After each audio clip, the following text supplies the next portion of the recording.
All right. Good morning, all. Well, Michelle's not with us today. She's in Oregon. She's going to see her great son, who's going to be in Reggae Rise Up. But we do have a really great guest today, Aspen Noonan. And you know, cannabis we don't really talk about a lot in the show, but today we are. You know, I grew up with cannabis, so that's how I think after 40, 50 years, I finally realized that cannabis was my gateway drug to the spirituality. But back then, they put me in drug rehabs for it. We've come a long way since then. So why don't we go ahead and introduce yourself, okay?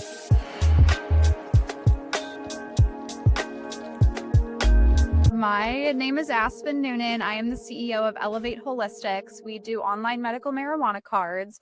I have been in the cannabis industry for 6 years. I've been consuming cannabis much longer than that. So, depending on how you say in the industry, maybe I've been around for over a decade. But, this plant means so much to me because it personally saved my life. I grew up on prescription pharmaceuticals. I was on controlled substances throughout my childhood. And so when I found cannabis when I went to college, I realized the more I consumed cannabis, the less I would need my, prescriptions from my doctor. So I eventually weaned off of drugs completely. I don't take pharmaceuticals anymore, and I'm a plant advocate, and now I get to do it for my career, and now I get to talk about it with you today. Yeah, cannabis saved my life too, but I didn't really realize that back then because, I'm probably more than half your age. So I probably back then it was really frowned upon. Cannabis was like, oh, it's the gateway drug. But for me, as I see it now, it really kept me off all the other drugs. You know, it I fell into a cycle of bad choices because, you know, other areas and other things, but cannabis was really, it's been in my life since then. It's in my life now. I just can't get it out of my life, and it seems to be part of my life. So It's a I'm gonna journey. just It's say, a okay. journey. I get it. Yeah. There So are some what days got where you I'm into all like, this? what Yeah. what got me into it was just, my story. I thought, okay, if this can help me, I have ADHD, right? Like I wasn't dying of cancer. I didn't have any crazy illnesses going on that prevented me from living my day-to-day life.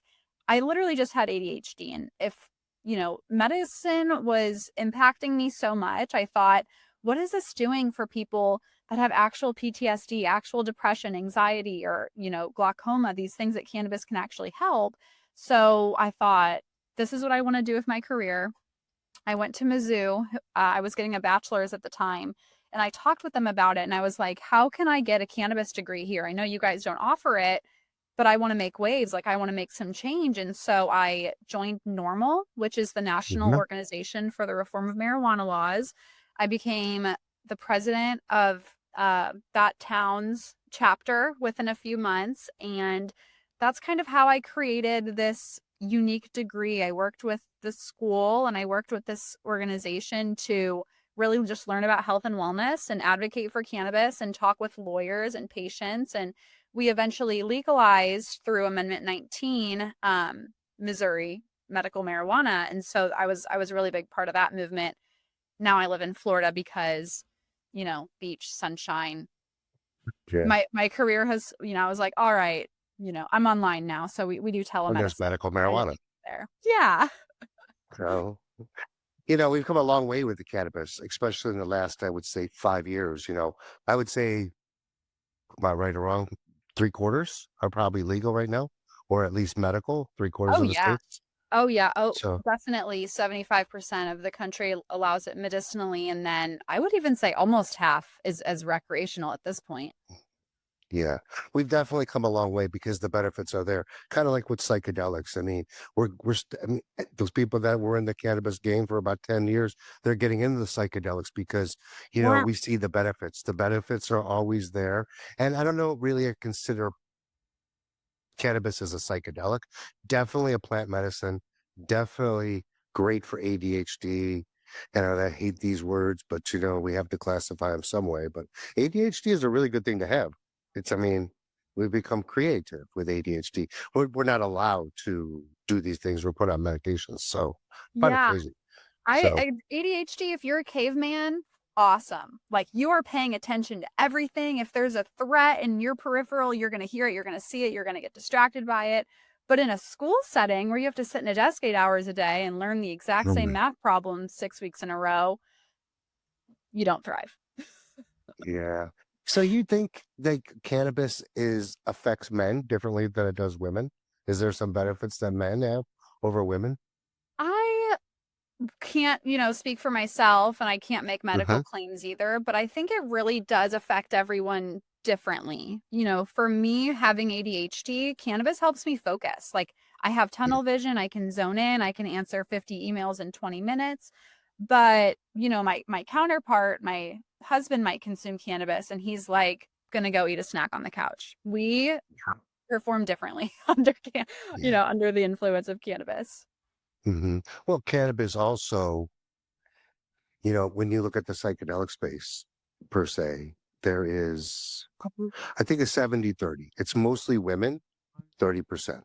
But in this cannabis space, I think it's duly even. I don't think there's a majority. And what I do definitely see in the last few years is the alcohol consumption in the United States has definitely decreased. And I really contribute that to people being able to use cannabis because alcohol is a poison for sure.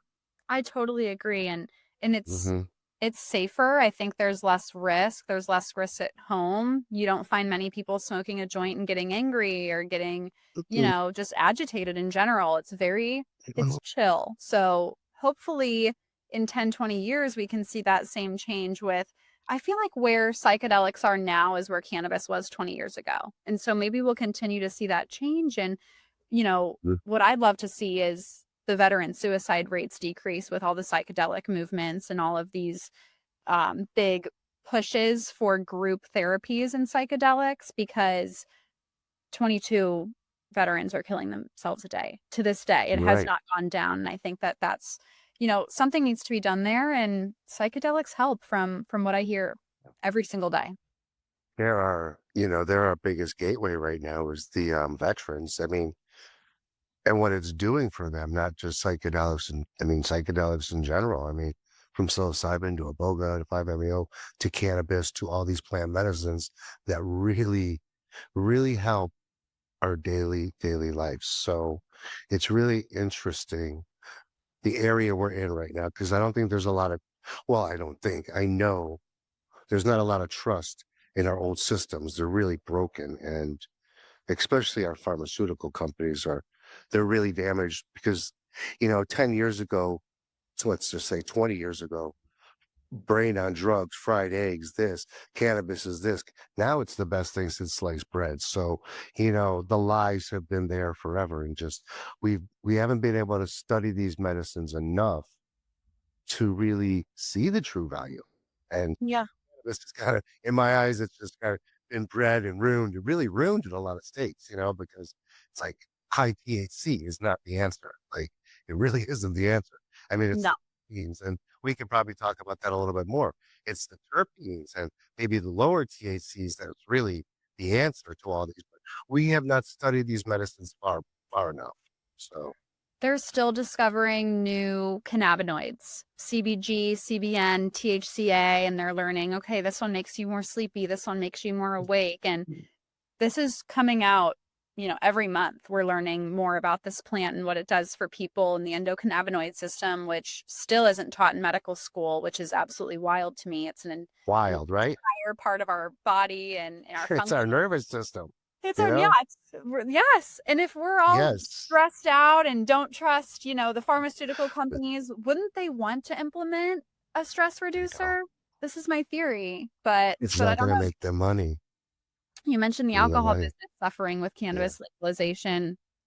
I couldn't agree more. I think they absolutely are. People in my own circle are drinking less and consuming cannabis instead, and not even more. It's just kind of a replacement. Alcohol is a poison, and I'll just stay there. It's just it's a promoted drug that is just so wild that it destroys so much. It Yeah. destroys so much. It's the gateway to everything. Cannabis was promoted as the gateway, but cannabis never made me go shoot heroin. Okay. Alcohol would probably made me go shoot heroin. So Oh my it's god. just crazy. And then, like, Crazy. the hangovers, like, you're the next morning after you drink, your body is Depleted. physically rejecting what Yeah. just happened the night before. Your liver is, like, on cloud 1. Your liver's like, "Please save me." And, yeah, I'm guilty. I usually forget how badly my body interacts with alcohol until I drink it, and then the next day, I'm like, I just filled with regret, and I don't find myself filled with regret after a day of cannabis consumption. So at Elevate Holistics, what is your main goal, your main purpose? How do you get people? How do I increase their quality of life? So, Yes. my goal at Elevate Holistics is to get 1 million people in America their medical cards.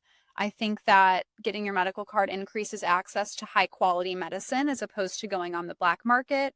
You have product Mhm. testing, you know the product's good, it doesn't have mold. These Delta 8 sometimes that are in gas stations, it's not great for our bodies. And if we're smoking or No. consuming something and being conscious of what we're putting in our bodies, let's do it the right way. So that's our goal, 1 million patients. We're almost at 200,000 patients. We do 100% online medical cards. So in 18 states, if you're comfortable with hopping on a 2-minute video chat call with one of our doctors, we have a 99% approval rate. So even if your state's conditions are very specific, our doctors are basically there to help you get access to plant medicine, or just at least to try it or come up with a treatment plan. So people, get nervous. Oh, what if I get too stoned or high? There are cannabis options that are non-euphoric. Like, you don't have Wow. to get stoned in order to feel all the benefits, all those anti-inflammatory properties. So that's where we come in. We educate, get patients legal, and then remind you when it's time to renew so there's never a lapse. And then the big question is, why would I need a medical card in a recreational state? Mm. It's the tax savings. In Arizona, every single cannabis purchase is taxed at 22%. In Missouri, 16%. If you go to the dispensary like twice a month, your medical card pays for itself very, very quickly and more money stays in your pocket. Therefore, you can buy more cannabis. So it just makes a lot of sense to do it legally. And that's, really what I advocate for. Yeah. And I think also getting your card, especially with the older generation, because the older generation, the influx of cannabis users in the 60 and older, probably 20-fold, because now they trust the system so much. So, now they got this license, they got this card, and they can go explore. So, but educating them because, you know, like you say, you can get really too high off an edible. Like I don't think smoking inhalation it really can happen, but edibles will really they shift me, and I've been a 40-year cannabis user. So edibles will just hit you different. But sometimes edibles are a better way to go for a lot of people. Wouldn't they not be? I totally agree. As someone with asthma, and I know a lot of people with emphysema and COPD, smoking's just not an option. So edibles are the option. And with smoking, you can slow down and stop and put it down. The edibles in your body. There's no going back. Even if Mhm. you can't even throw it up, right? It's metabolizing No. in your liver. So I always say, if you overdo it, undo it with olive oil or any fat. If you eat a really fatty meal, or I just take a shot of olive oil, the THC and all of those euphoric compounds will bind to that fat as opposed to yours, and you'll feel less Yeah. high. I just say, take a shot of olive oil and then go to sleep. You won't, Huh. it'll be over. It'll be over. It's that anxiety that kicks up for most people, though. Yeah, So and it's you like can't do nothing. paranoia. It's Yeah, paranoia. it's crazy. It's crazy how that affects you so differently, like so different. And then Yeah. they have all these new compounds. So they have the wax and they have the butters, and kind of like you need to 1,000 educate on those milligrams. because those could be really helpful. But Rick Simpson oil, that's another fantastic, like, Yes. too much of that could really be sleepy time too. But I mean, that's what you want too. It's a very good sleep aid, RSO. It's really great for Yes. Have that. you seen what RSO does for children mid-seizure? Have you seen how Yes. it's Yes. amazing?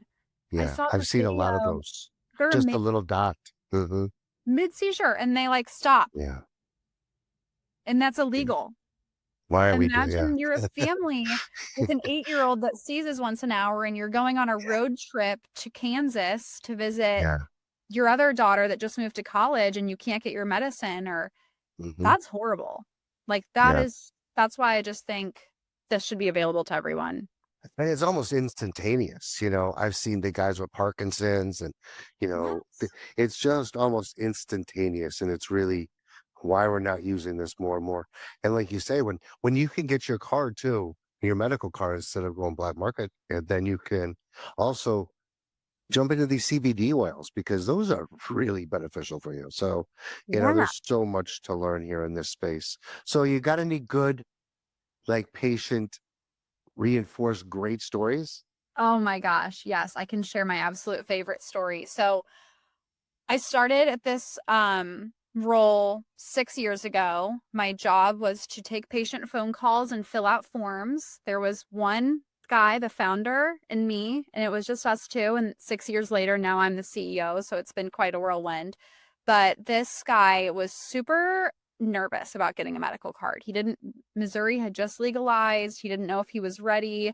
He said he slept maybe 2 hours a night for the past decade. So Oh, this guy had been in a motorcycle accident and paralyzed from the waist down. And I'm not going to claim like, or ever, he never even said it. Cannabis isn't going to make your legs work again. It's not going to get rid yeah, of cancer. It's not going to right. save your life. But it's this crutch that increases quality of life. And this guy, Mm, he ended up getting his medical card. I convinced him, or I don't know. I talked to him about it and he yeah. tried.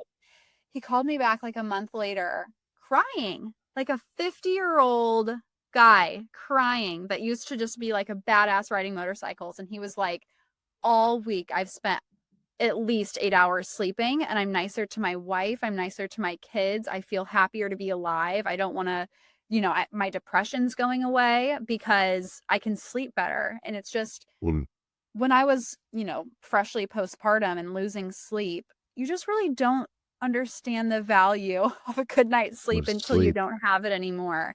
And the fact that this guy was like, "Thank you so much for letting me try," I'll never forget it. And I hope he hears Mm. this.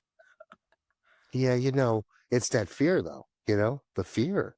Like why people fear that so much and because it's just been in infiltrated in our heads Yeah, for so long how cannabis is an evil entity. So crazy. we're on That's a great drugs. story. So yeah, we'll keep that guy rooted out. So how about in your personal life? What other holistical wellness do you do in your personal life? I love this question. So I do cryotherapy. I am obsessed with cryotherapy. I have Can we tell us a in little bit about that?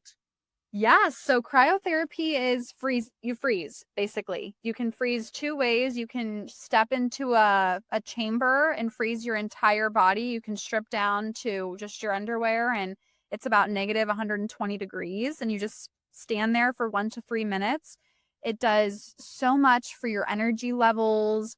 I think it does so much mentally, because if you can get a 120, negative 120-degree chamber, everything else that comes at you the rest of the day is pretty easy, because you're like, I just stepped into Russia for 2 seconds. And then there's also a chamber where you can go just body and keep your head above. I like the full body experience, but Mhm. I rarely drink caffeine now because of the cryotherapy. It just kind of wakes me up. There's nothing like a frigid temperature all over your entire body to wake you up in the morning. And I think it's just been so helpful, yeah, for my mental health, my energy levels. Apparently, it's good for weight loss and cellular rejuvenation. So, I'll try to like flash my mom bod. I'm like, all right, get these stretch marks. I don't know if it does anything, but the feeling is really good, and I love that. Uh, So I would say I cryo is my hear. favorite. Is it kind of like ice baths, right? Very similar, but Very you don't have similar. to yeah, you don't have to sit in that water. You don't have to sit in the water. I feel like it's a less shocking, because when you Yeah. get in water and submerge yourself, it's an immediate shock, and it gets easier. A cold plunge, it gets easier the longer well, not that much easier, but you kind of sit in it and it does warm up and you kind of like adjust. But cryo, you open the chamber, you step in, and it just gets harder, because the longer the doors close, the closer it gets to negative 120. And so it's a mental challenge. I blare some rock music, or maybe some Die Antwoord, some crazy EDM, and just kind of push through. There you go. So This is a really difficult, well, it used to be a difficult space, but what are your obstacles right now? What do you see as an obstacle? I can tell you in the psychedelic space, it's payment processors and banks. I Yeah. mean, that's it. If we had that open reign, if somebody could do that, we'd be ticket to the heavens. It's So cash when what's your it's biggest cash based, obstacle? it's sketchy. Well, Yeah, so in yeah. the cannabis space, when banking was an issue like 5 years ago, we went to credit unions. I don't know if you've explored Hmm. that, but credit unions was kind of where we found the happy medium because they're members of the FDIC, but they're not necessarily under this, you know, government jurisdiction to where they can't like support scheduled drugs. So maybe that could be a workaround for you guys. I'm not sure. My current obstacle is advertising. All of our patients, almost 200,000 people, which is amazing, is through word of mouth. We can't advertise on Instagram without being shut down. Facebook, you know, X, we could probably do, but patients really are on there. Google, we can't Google advertise without getting banned or shut down with the account. So billboards in a lot of states are not an option. So I would just say the marketing Marketing. Mm. marketing ads, it's very very tough space in the cannabis industry, and I imagine psychedelics too. Yeah. And so yeah, word of mouth, and then a really big push we've been doing this past few years is partnerships with dispensaries. So we'll partner with dispensaries that already have a good amount of patients, and when it's time for their renewals, or if they ever get a new customer inquiring about purchasing product with them but they're not legal, we want to have each location be like a reliable source. Okay, here's a reliable doctor. It's going to be fast, same day appointments, 99% approval rate, money back guarantee if you're denied. Just someone they can refer to, and that's been actually amazing for us in Louisiana, West Virginia, Missouri, Oklahoma specifically. So dispensaries, if you if you Locations too, wouldn't you think? Like Cannabis Now or something like that? yeah, so like PR. Yeah. Yeah, we've done PR, and whenever we have new exciting things happening, we definitely try to get a press release out, but on a weekly, daily basis, I'm like, Isn't it terrible? I know yeah, it's terrible how they silence us, isn't it? I mean, for yeah, what gain? For what purpose? It's so bizarre. I mean, you've been in this space a little bit longer, but being in this space for this time and cannabis fits right in is the regulations are just silly. and they're They're just different. silly. They're different for Mhm, every state. So what I do in mhm. Louisiana, I cannot do in Missouri, and I definitely can't do in Oklahoma or So what do you have to Texas. LLC in every state? Yes. Hmm. So And you we have to have have a to do structure or a PO box in every state. Yep, yep. We have to do Hmm. income based on each state for taxes. We do basically our SOPs need to be revised every month based off law changes. So for example, in Texas, in 4 days, they're going to expand chronic pain. So right now they only have cancer, epilepsy, very like 9 very specific illnesses. When they open chronic pain on September 1st, we're going to change all of our forms so patients can select that. Our doctors can now approve for that. We need to change around our so it's just a lot of change all the time, and no two states are the same. No two approval processes are the same. Um, in West Virginia, you have to actually apply with the state as a patient after you see the Hmm. doctor. Well, we can do it for you if you want, but you go on to the state and you do your Yeah. application in Texas and Louisiana. You see the doctor and you go shop. That's it. So it's so different for everywhere, and us staying on top of that and being able to pivot with a change keeps us standing in this industry. And the people that can't pivot get weeded out. Yeah. Are you part of Florida Green or no? I am not a part of Florida organizations because they don't allow telemedicine for medical cards unless they have a Okay. bona fide relationship. So although I live here, I don't do business here. I do like women networking, empowerment things, but nothing cannabis specific. So telemeds, huh? That's how you're doing all this, is Yeah. telemeds. Yeah, 100% online. So Hmm. we don't have a single brick and mortar anywhere in the country. That's really, that should be more enticing to people. And why would a person get denied for this medicine? It's like a That's a great 99% question. approval. Mhm. Yeah. So that 1% is very, very specific. But let's say you're pregnant. The doctor is going to say, call me back in a month. They don't want that liability. Or you could say, hey, I actually won't even get my card for another 60 days and then I'm not going to breastfeed. Okay, they might actually issue it. So it's always a conversation, but there are certain disqualifying conditions. Another one could be schizophrenia. If you're not managing it outside of cannabis, that might be a red flag. Like if your only source of, if you're not doing therapy, if you're not doing, structure outside of just, I'm going to smoke a lot of weed, the doctor might be like, oh, okay, let's talk about that. Let's come up with some other Mhm. solutions. So those are Right. some potential disqualifiers. There you go. So what do you think the key is to federal legalization? What do you That is think? cash. Who is gonna Mm. who is gonna have the most amount of money to pay for this to happen? I do think cannabis will be rescheduled. I Do you think also Trump will do it? You think he'll do it? no. You know? No, I don't think so. I think Mm. that he really believes in states' decisions. He- So, like, whether or not he agrees with something like cannabis, for example, I think he wants to leave it up to the state because he's Why such don't like they why don't they schedule it down and then they that's what can I'm be up to the thinking. states? I Hmm. think they will. I think they'll move it from Schedule 1 to 3, and then I think they're gonna leave it up to the states because, I mean, even as an American, you should have the right to choose. Like, if I don't wanna smell cannabis every day and I don't wanna see it at stores, I don't want my kids to even know about it, I'm gonna move to the middle of nowhere, Kansas, where it's highly illegal and you'll go to jail for an ounce of weed. If I do wanna smell it every day and I want it to be a major part of my life, I'm gonna go to Colorado, and you have Hmm. that right. But I would say for any president just to blanket say it's legal everywhere, you can Hmm. fly with it, you can do this with it. That's I mean, that would be bold. That would piss off a lot of people. I wish it would happen. Is there should be no reason these plants should be illegal.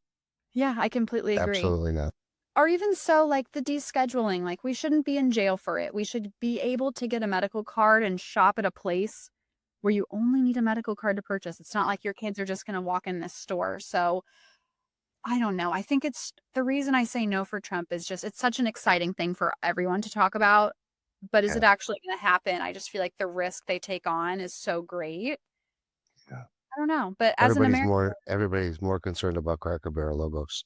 So yeah, I literally can't. so let's plug your company. Let's plug your company one more time before we go. Let's tell you who we're all about, where we could find you, and we'll get all your handles and social medias out. So tell us a Yes. little bit more, Aspen. All right, 100% online medical cards, 18 states, 99% approval rate. If you want to get legal online at a great price, hit us up. I am very, very passionate about this. It's changed my life. I hope it changes others. I would love to hear more amazing stories about how it just, cannabis increases the quality of people's lives, whether that's legally or not, depending on where you live. Follow us on our Facebook group, be a part of our community, Elevate Holistics. You can follow us on Instagram, elevate.holistics. You can follow me on LinkedIn, Aspen Noonan. I post cannabis law updates. I post, basically, I'm a resource for the cannabis industry if you ever want to learn about it or get into it. And then this is the first time I'm plugging it, but I just started a new Instagram account. It has like 40 followers, so maybe go give it some love. But I'm There gonna you post go. about what it's like. It's I'm that CEO girl. I'm gonna talk about being a 27-year-old CEO and what that's like, and in those glass ceilings that I get to fly through and follow the journey. Yeah. This isn't an easy space, and congratulations. It's been a very informative conversation. And the best thing I think you do is the telehealth on the telemeds on the Yeah. front. I think that's great. Great Yeah. conversation today, Aspen. We'll get this out there. Thank you so much. Thank you.